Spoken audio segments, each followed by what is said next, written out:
Hello, welcome back to my channel. আশা করি তোমরা সবাই ভালো আছো আর আমরাও কিন্তু সবাই মোটামুটি ভালোই আছি।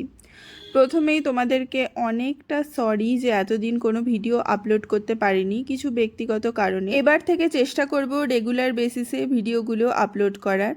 তো যাই হোক, দিনটা আজকে শনিবার আর সকালবেলা ব্রেকফাস্ট করে আমি আর অমিতাভ এখন যাচ্ছি একটু বাজারে। সকাল থেকেই ওয়েদারটা পুরো মেঘলা আর তার সাথে ঝোড়ো হাওয়াও দিচ্ছে। বর্ষাকালটা ব্যাঙ্গালোরে জানো তো এরকমই থাকে।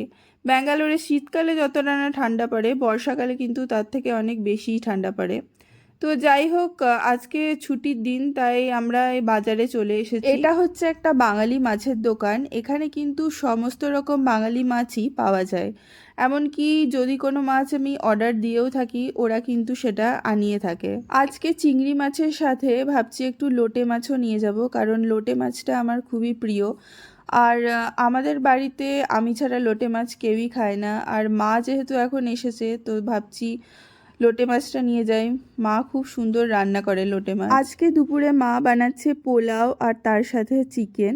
তবে আমার কিন্তু পোলাওয়ের সাথে মটনটা বেশি ভালো লাগে। মা প্রথমে চালটাকে ভালো করে পরিষ্কার করে ধুয়ে তারপর একটু শুকনো করে লবণ, হলুদ আর ঘি দিয়ে 1 ঘন্টা মতো মাখিয়ে রেখে দিয়েছে।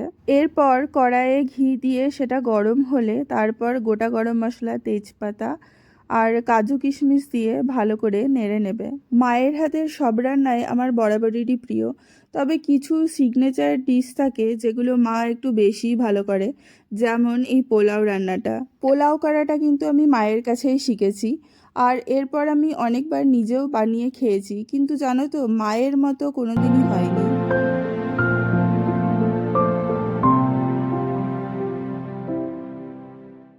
কাজু কিশমিশগুলো ভালো করে ভাজা হয়ে গিয়েছে। এবার চালটা দিয়ে দেবে, তারপর আস্তে আস্তে করে নাড়তে থাকবে। আজকে যেহেতু ছুটির দিন, তাই আমি আর অমিতাভ ঠিক করলাম যে আজকে একটু আমরা দুজনে মিলে সিনেমা দেখতে যাব। রিখিয়া হওয়ার পর সিনেমা দেখাই হয় না বলতে গেলে, কারণ রিখিয়া সিনেমা হলে এক জায়গায় বসবেও না অন্ধকারে, আর আমাদেরকেও ঠিক করে সিনেমা দেখতে দেবে না। তো ওই জন্য আজকে রিখিয়া বাড়িতেই থাকবে আর আমরা দুজন একটু ঘুরে আসব। সমস্ত মশলাপাতি দিয়ে চালটা ভালোভাবে নাড়া হয়ে গিয়েছে।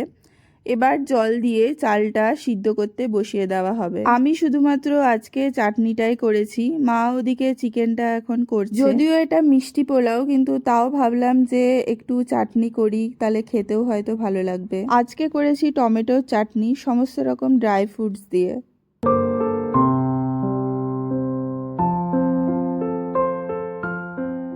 খাওয়া দাওয়া পর্ব মিটে গেলে রিখিয়াকে এখন ঘুম পাড়িয়ে দিয়েছি, আর আমাদের শোটা ছিল মোটামুটি ওই 4টে নাগাদ। তো যেহেতু বাড়ি থেকে একটু দূরে মলটা, তাই তাড়াতাড়ি বেরোলাম। আর দেখো, বলতে না বলতেই কীরকম ঝিরঝির করে বৃষ্টি শুরু হয়ে গিয়েছে। সকাল থেকে ওয়েদারটা এমনি মেঘলা ছিল, জানতামই যে বৃষ্টি হবে। তো যাই হোক, এখন মোটামুটি সময়ের মধ্যেই আমরা বেরিয়ে পড়েছি। তবে যাই বলো, অটো করে এই হাইওয়ে দিয়ে যেতে কিন্তু বেশ ভালো লাগছে। আজকের ওয়েদারটাও বেশ অন্যরকম, হালকা হালকা ঝিরঝিরে বৃষ্টি, তার সাথে একটু ঝোড়ো হাওয়া, সব মিলিয়ে যেন একটা অন্যরকমই ভালো লাগার পরিবেশ। প্রথম দিকে রাস্তা একেবারেই ফাঁকা, তো মলের কাছাকাছি এসে দেখি যে এখানে বিশাল ট্রাফিক। আমরা সবাই নিজেদের জীবনে প্রতিনিয়তই নিজেদের কাজকর্ম নিয়ে ব্যস্ত থাকি। আমার মতে নিজেদের জন্যও কিন্তু টাইম বের করাটা খুব ইম্পর্টেন্ট, স্পেশালি আমাদের মেয়েদের জন্য। সংসার, কর্মক্ষেত্রের দায়িত্ব সামলাতে সামলাতে আমরা কোথাও যেন নিজেদের কথাই ভুলে যাই। তাই আমি মাকে সবসময় বলি যে নিজেকে যদি আমি ভালোই না রাখতে পারি, তাহলে আমি সবাইকে ভালো রাখবো কি করে।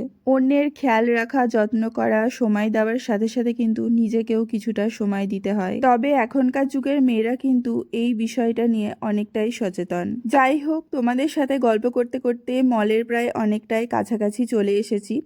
আর ট্রাফিক এতটাই বেশি ছিল যে প্রায় 15 থেকে 20 মিনিট ওখানে আমরা দাঁড়িয়েছিলাম। আর অন্যদিকে আমাদের শোয়েরও টাইম হয়ে গিয়েছে, হাতে প্রায় সময় নেই বললেই চলে।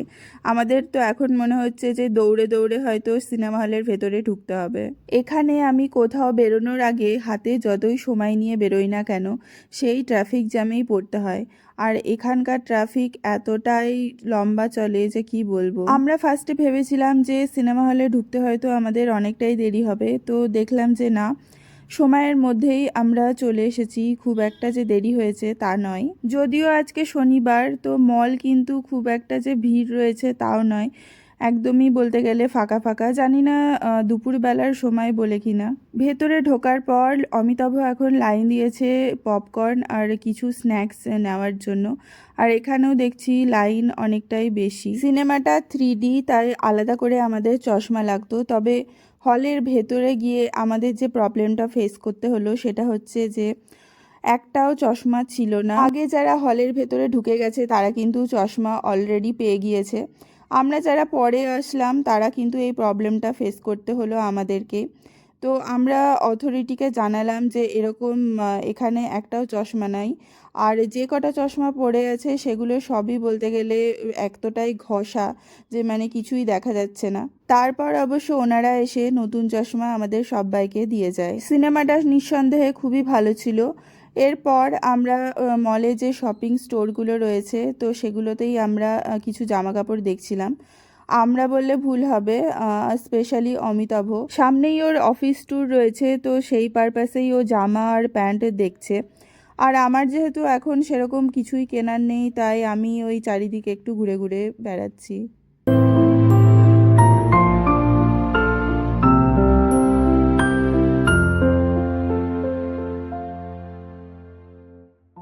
যা কিছু কেনাকাটি করার ছিল সমস্ত কিছুই কেনা হয়ে গিয়েছে।